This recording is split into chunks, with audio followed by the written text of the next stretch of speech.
안녕하세요, 속보입니다. 오늘은 방금 전에 끝난 5월 FOMC 회의를 리뷰해 보도록 하겠습니다. 우선 회의가 시작되기 전에 몇 가지 중요한 소식들이 나왔어요.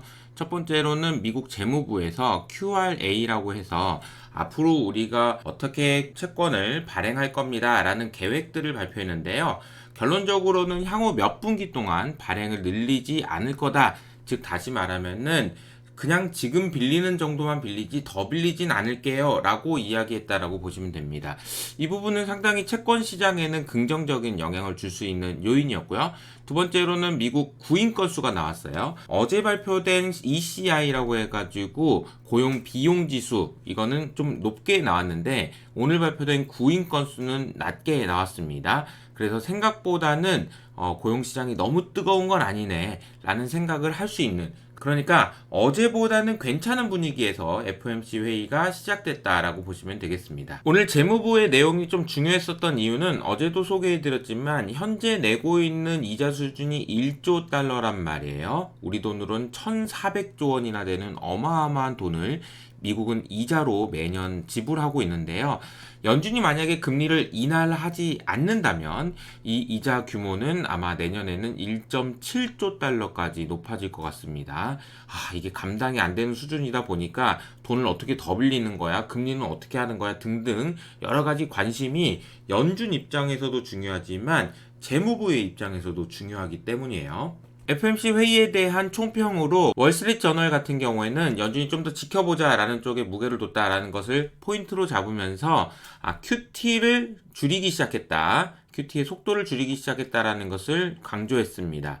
닉 티밀하우스 기자는 파월의 기자회견을 딱 들어보니까 중요하게 보셔야 되는 것은 연준은 지금 금리 인하하기도 좀 어렵긴 하지만 금리 인상은 더 높은 제약이 있다. 이거 금리 인상은 진짜 어렵다라는 생각. 그리고 파월을 이렇게 보니까 여전히 저 할아버지 저거 디스인플레이션으로 인해서 인플레이션 잡을 수 있다고 생각하는 것 같은데 라는 생각을 이야기를 했습니다. 블룸버그에서는 인플레이션에 대한 확신이 부족하니까 금리 인하는 천천히 해야 될 것 같아 라는 이야기를 했지만 또 한 가지 강조한 거는 그렇다고 해서 인상은 정말 더 어려울 수도 있을 것 같아 라는 것을 포인트로 잡았습니다. 최근에 물가가 다시 올라가긴 해서 금리 인하도 어렵지만 인상은 더 어려워 라는 것을 강조했다라는 거죠. 그리고 파이낸셜 타임즈에서는 하이어 포 롱거를 강조했습니다. 자, 성명서의 내용을 보면요. 크게 세 가지로 포인트를 잡을 수 있을 것 같은데요. 첫 번째로는 최근 몇 달 동안의 인플레이션이 이거 별로 생각보다 좀 안 내려오는 것 같아요 라는 이야기를 추가했습니다. 그래서 지금 인플레이션이 낮아지고 있다라는 표현에 moving 그래가지고 지금 인플레이션이 낮아지고 있어요. 현재 진행형이요. 라는 것에서 have moved라고 해가지고 이미 전제 완료형이에요. 라는 식으로 약간의 문구가 바뀌었지만 인플레이션에 대한 그 연준의 생각은 좀 바뀌었다라는 것을 포인트로 잡을 수 있을 것 같고요. 두 번째로는 무려 15회 연속으로 만장일치 동결을 했습니다. 대단하죠. 만장일치 기록이 지금 15번 연속으로 이어지고 있다라는 것이고요. 파월 의장이 정말 연준 의원들을 다 이렇게 일로 와보세요 뭐 이러면서 설득을 잘하나 봐요. 그리고 마지막으로 가장 중요하게 보셔야 되는 거는 QT의 속도가 줄었다라는 겁니다. 이 내용을 여러분들이 이해하시기 위해서는 이 그림을 아셔야 되는데, 아시는 것처럼 연준은 양적 완화를 통해서 연준이 가지고 있는 자산을 계속해서 늘려왔잖아요. 그러다가 2022년부터 금리 인상하고 나서부터는 보유하고 있는 국채의 비중을 계속해서 줄였습니다.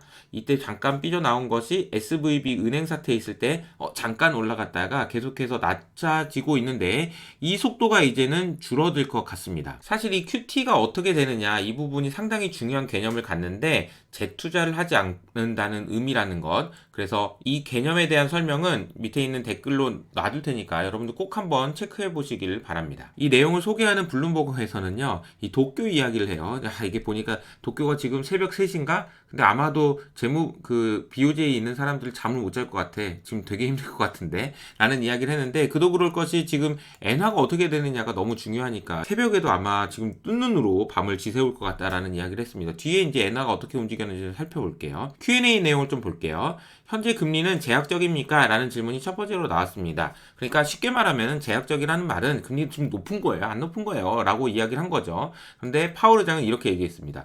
지금 내가 생각할 때 금리가 높은 것은 확실하다. 그리고 만약에 시간이 지나면은 충분히 높다라고 생각할 것 같다. 라고 이야기를 했습니다. 자, 여기서 굉장히 좀 중요한 핵심 포인트가 나왔어요. 지금 파월 의장이 생각할 때 금리가 높은지 낮은지 이 생각이 너무 중요해요. 왜냐면은 그래야 나중에 금리 인하할 것이라는 생각을 알 수 있으니까요. 그리고 아주 확실하게 못을 박은 것은 금리 인상 가능성은 낮다라고 이야기를 했다라는 거죠. 금리 인상을 위한 기준은 생각보다 굉장히 높다라는 이야기를 해버리니까 2년물 금리가 어제 5%를 넘고 올라갔었는데 오늘은 급락하는 모습을 보였습니다. 블룸버그에서도 예상보다 무섭지 않은데? 괜찮은데? 라는 이야기를 했다는 거죠.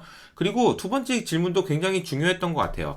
아시는 것처럼 11월부터 12월 넘어가면서부터 파월 의장이 굉장히 저 사람 왜 저래? 저 사람 정치 때문에 저러는 건가? 바이든한테 잘 보이려고 저러는 건가? 라는 생각이 들 정도로 너무나도 따뜻하게 이야기를 해줬단 말이에요. 이러니까 금융시장이 완화됐었죠. 그래서 금융 환경이 완화된 것이 니 때문에 경기가 좋아지고 니 때문에 인플레이션 안 잡힌 거 아니냐라는 질문을 했는데요. 그렇지 않다라고 대답했습니다.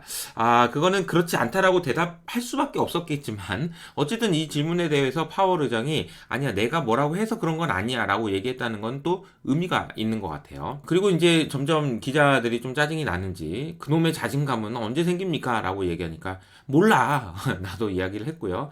물가를 반드시 잡긴 잡을 거야. 그런데 솔직히 좀 과거보다는 좀 신뢰도가 낮아지긴 했어. 라고 이야기를 했습니다. 그리고 최근에 스태그플레이션에 대한 관심이 높아지고 있다고 말씀드렸죠. 지난주에 GDP가 약하게 나왔는데 물가는 높게 나오는 거니까 이거 이런 식으로 가다 보면 스태그플레이션 되는 거 아니야? 스태그플레이션에 대한 관심이 굉장히 높아졌다라는 걸 볼 수 있는데요.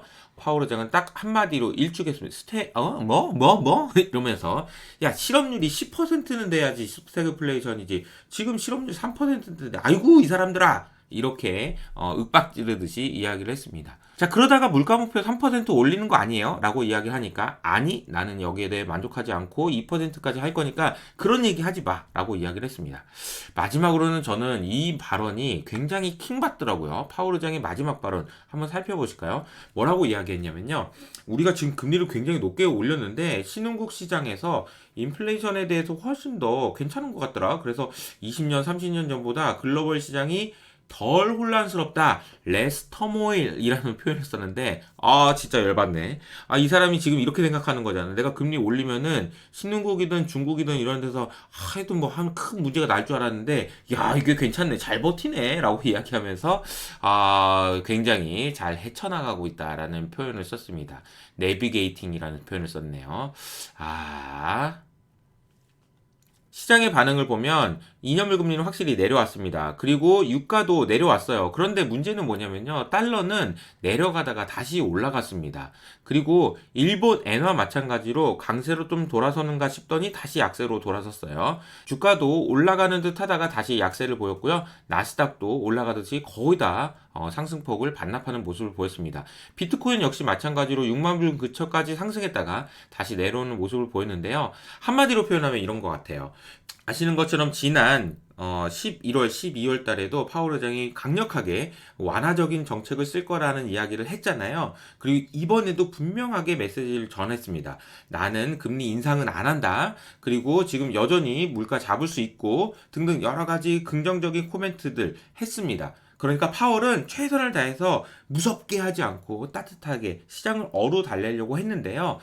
시장의 반응은 야 11월, 12월 달에 한 번 속지 두 번 속냐? 라는 것인 것 같아요. 결론적으로는 지금부터 나오는 물가지표라든지 고용지표가 너무너무 중요해질 것 같은데 당장 내일 또 고용지표가 발표되잖아요.